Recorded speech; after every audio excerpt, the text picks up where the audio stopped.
Invisible Girl's face is revealed, Aoyama fights back against Midoriya, and Class 1A have an emotional encounter. Let's talk about all of this and more as we dive right into the newest chapter of My Hero Academia. So My Hero Academia Chapter 337 is finally out, and with it we get to witness the continuation of Yuga Aoyama's heartbreaking betrayal. Who would have guessed a character who willingly named himself Can't Stop Twinkling would be the big bad on the inside? Certainly not me, but god damn if this isn't an emotional betrayal. But before I begin talking about this chapter, I'm first going to go into a quick summary of what happened last time. And as usual, don't forget to Detroit smash that like button and slide on into that subscribe button's DMs to hit that notification bell. In the last chapter, we saw Class 1A pull a Mulan and get down to business to defeat the Huns, aka the League of Villains, as they trained for the incoming final confrontation while showing us a small glimpse of the class's new and improved abilities. Bakugo has a new cluster technique, Todoroki seems to be combining his ice and fire, and Kirishima has turned into a mole man. During this time, Kaminari and Mineta can't understand why, now that old Nutsack Face and Testicle Boy Jr., All For One and Shigaraki, are weakened, they don't just go John Wick on their ass, hunt him down, and leave no survivors. But Class 1A's canonically smartest and third smartest students, Momo Yayorozu and Katsuki Bakugo, explain that they can't for 3 specific reasons. 1, they don't know where the villains are. 2, Shiggy nearly soloed everyone last time when he wasn't fully complete. And 3, they're going to need all the help and preparation they can get for this final battle. So, they're spending their time training and building up their forces to be as ready as they possibly can. Meanwhile, as this is happening, Toru Hagakure, aka Nobody Invisagirl, accidentally overhears that Yuga Aoyama, aka Sparkly French Twink, is the infamous UA traitor. Toru witnesses Yuga's parents beg their son to be evil once more, so All For One won't punch them out of existence with his giant super fist technique, and she also learns that Aoyama was once quirkless, but received a quirk from the big bald bubblehead himself. Midoriya, in classic protagonist fashion, then arrives on the scene looking for Aoyama, who has been crying his eyes out this whole time, and in seeing his fellow cheese-loving Sonami, Aoyama fully breaks down, and he admits to our bushy green-haired protagonist that he is in fact the big bad traitor. And this is where chapter 337 picks up.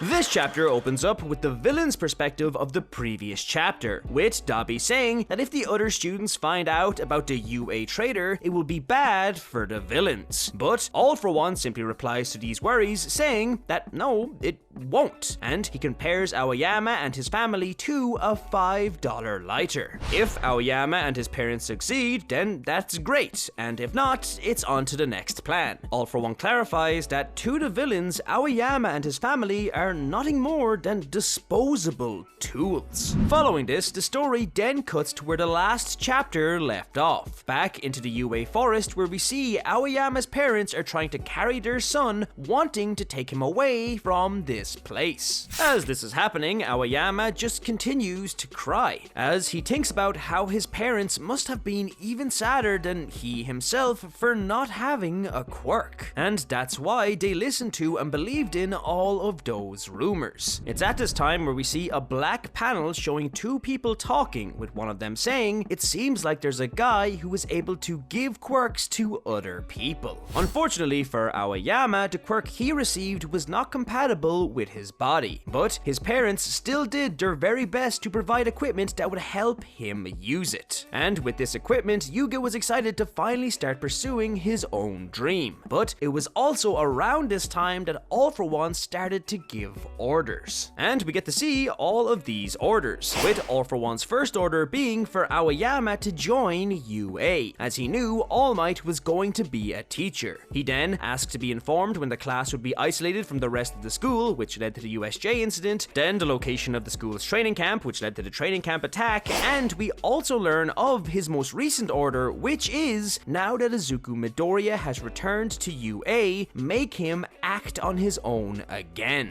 And as all of these thoughts are flooding Aoyama's head, he decides to speak up, saying that after reading his letter and discovering that Deku was also quirkless, he fell into despair. And in an utterly surprising twist, Aoyama Aoyama, who is still crying, tries to shoot a laser at Midoriya. But Hagakure jumps in between the laser and Midoriya and reflects it out of the way. Hagakure then asks Aoyama how he would feel if everyone had died, and how he felt while in the classroom or in the dorms with everyone else. And as she asks this, we also get our first ever glimpse of Hagakure's face, where we see that she is crying too. Horikoshi is going crazy with the reveals in these past few chapters. Now, I'm not sure how we are able to see Invisigirl's face in this scene, whether it's something to do with her bending Aoyama's laser, or if it's just to show us as an audience that she is also visibly upset, but either way, it's insane to think we actually get to see a bit of what she looks like. I genuinely thought it would have been a running gag that we never found out. But anyway, after Aoyama's failed attack, both of his parents try to go up to Midoriya and explain their side of the story. But before they can even get close, Deku restrains the both of them and Yuga using Blackwing. Midoriya, who is now also crying, man, this is a real tearjerker, says that Hagakure acted so that he wouldn't hurt anyone else. So he asks Yuga to stop this once and for all. And with this, the story cuts to the inside of a classroom, where we see Aoyama and his parents are tied to chairs in front of All Might, Tsukuuchi, Principal Nezu, and a group of other teachers. Here, they all begin to analyze the situation, estimating when Yuga received his quirk, and they assume that since Aoyama is still alive and breathing, it must not have an explosion mechanism like Lady Nagant's. Which is a very dangerous assumption if I do say so myself. Like, I'm pretty sure that's one of those things you would want to make sure of before gathering everyone in a small room together with the one person who could be a bomb. But anyway, Tsukuuchi then says that he would like the students to leave, and we see a panel showing that all of Class 1A is also in the room, shocked at the scene that lies before them, but they all say that they are not leaving. Ojiro wonders what would have happened if Hagakure hadn't found out, Kirishima screams in disbelief, asking Aoyama to say it's all a lie, and Bakugo says that he didn't expect to meet another former quirkless guy who received the power from someone else. And I mean, it's a pretty good point. With the kids refusing to leave, Tsukuuchi continues his investigation, asking the Aoyamas to reveal everything they know about All for One. But Aoyama's dad says that they actually don't know anything. They just received the quirk and were following orders. And to make sure they stayed in line, All for One just showed them corpses so they'd understand what would happen if they failed or lied to him. Aoyama then starts saying that because the classmates he might have had to kill were so nice to him, he ended up acting nice too, and he got closer to everyone. But after reading Deku's letter and finding out the truth about his quirk and his fight against All for One, he despaired at his own misery. And then he despaired again when he realized that the first thing he thought of was himself and not what it meant for Deku. Aoyama then ends this speech by saying, Yuga Aoyama is a villain with every fiber of his being, that even his soul is rotten.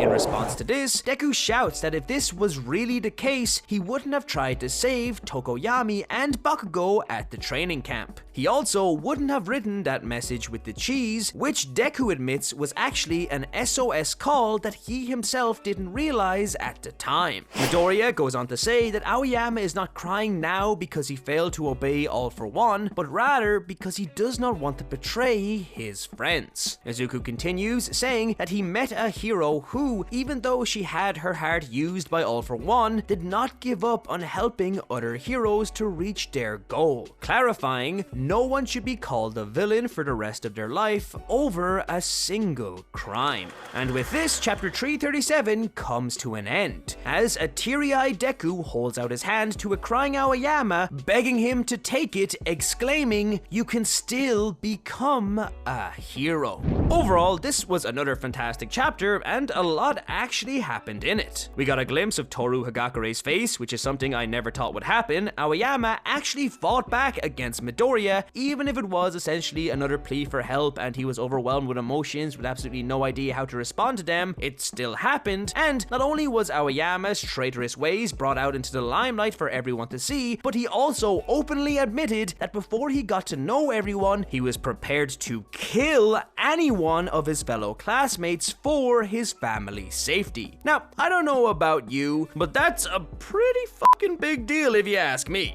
Honestly, this Aoyama and technically Toru content has been great. I'm not gonna lie. Seeing Toru physically express an emotion with her crying face reveal honestly has been the closest I have ever felt to liking and feeling empathetic with her character. It's hard to empathize with someone who not only has such little screen time, but also can't really convey emotions due to her invisibility. It actually makes me sad she isn't able to turn her ability on and off. I feel like she would be a lot more liked if she could. Although, I will say one thing this chapter does have me a bit worried about is that the whole Aoyama situation might be swept under the rug a bit too quickly. I really hope they don't just pull an "oh, he's changed now" or an "we are low on troops so we're going to need him in this fight" situation to have him back in the final confrontation with the good guys. There needs to be repercussions for his actions, and serious ones at that. Like, he put so many lives in danger on multiple occasions. I really like the character of Aoyama, and I know he didn't want to do any of the villainous things, but actions, no matter whether they are justified or not, should have consequences. And I hope we see that with how Aoyama's situation is dealt with.